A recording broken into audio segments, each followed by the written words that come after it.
Good day sa ating lahat mga kaibigan. Dito naman tayo sa ating channel na Mercado Official po.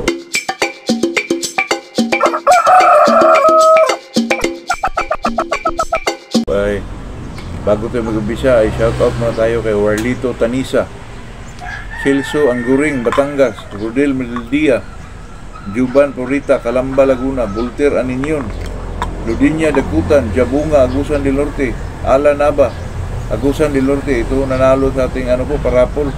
Hilmar Padilla, Miguelin, Cebu, Samuel Tagaraw, Cagayan de Oro. Magandang umaga sa ating lahat po. Ito pag-usapan natin mga kaibigan na ito pong bakit may mga manok talaga na magagaling. Saan kaya nila nakuha ito? Bloodline o sa environment mga kaibigan? Sa mga usaping ganyan naman po.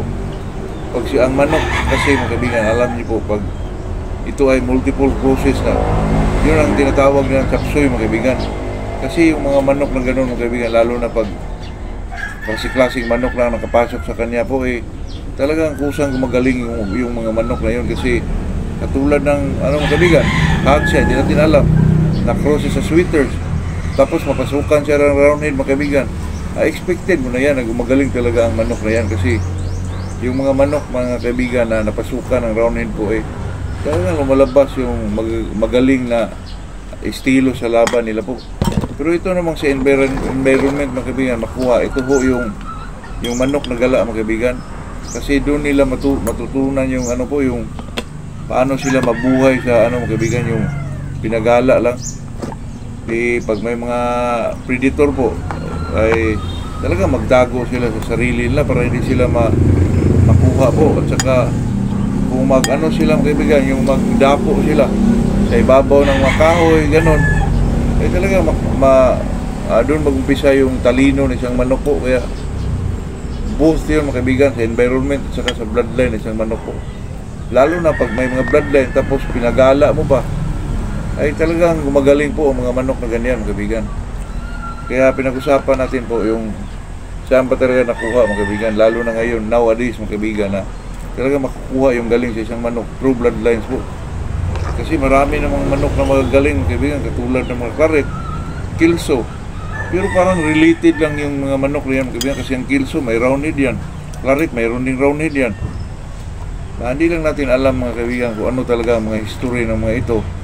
Pero ito ay sa atin mga kaibigan, mga Hershey lang, pero talagang gano'n na siguro yun mga kaibigan. Kasi ang manok talaga mga kaibigan, lalo na pag Pilipino ka, pag may manok kang roundhead po, talagang yung manok mo ay talagang may mga angat, may mga ilag. Iyon lang naman talaga ang kailangan ng mga sa laban dito sa Pilipinas po, na yung mga flighty na manok at saka may superb na cutting mga kaibigan. Ang roundhead mayroon doon, claret mayroon doon, limon, kilso. Kaya pag maghanap tayo ng, kung gusto mong 80% ang panalo, ay siguradong maghanap ka ng mga manok na ganito po, kilso, claret, limon o roundhead po. Pero kahit sweaters mga kaibigan, basta ang nag-alaga ay marunong lang, ganun pa rin yun mga kaibigan. Depende lang kasi sa taong nagkondisyon o nagpapakilos ng manok nyo po. Kaya sa atin mga kaibigan, hindi natin importante yung yung pure. Kasi yung pure mga kaibigan, nagsasabi yung tinatawag nilang street breed po ay talagang pambreeding lang yun. May iba na pwedeng ilaban, katulad nitong mga sweaters mga kaibigan, pwede ka maglaban ng mga pure dyan. Depende sa tao po, pero sa akin pwede po, kasi naglaban nga ako ng inbred mga kaibigan, yung super sweater ng Sir B-Boy. Pero lang yung babae na maproduce ko doon ay medyo nakulangan ako sa katawan po, medyo ang sweaters naman talaga may mga pitso talaga yun na mahawakan mo. Pero yung mga babae sa super sweater ng Sir B-Boy mga kaibigan ay medyo po yung hindi naman masyado bitay yung pitso niya, pero hindi ko nagustuhan yung hipo ng katawan mga kaibigan.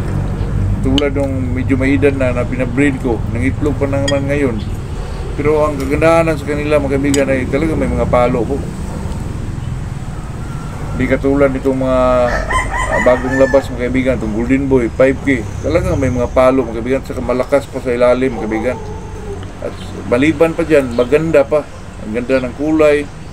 Kaya sa atin mga kaibigan, depende na lang siguro sa natin yun, depende na lang sa ating gusto. Sa akin, mga kaibigan, gusto kong magaling, maganda pa. Yun ang kailangan natin po.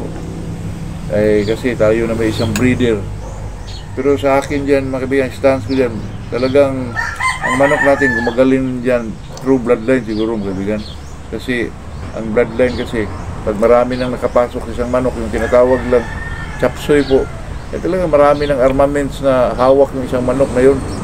Ayun lang, mga kaibigan, yun lang ating masabi sa araw na to. Pero pag ang manok ng kaibigan, pag may hatch yan, talagang lumalabas yung mga palong may galit po. Yun lang, mga kaibigan. Good morning sa ating lahat po.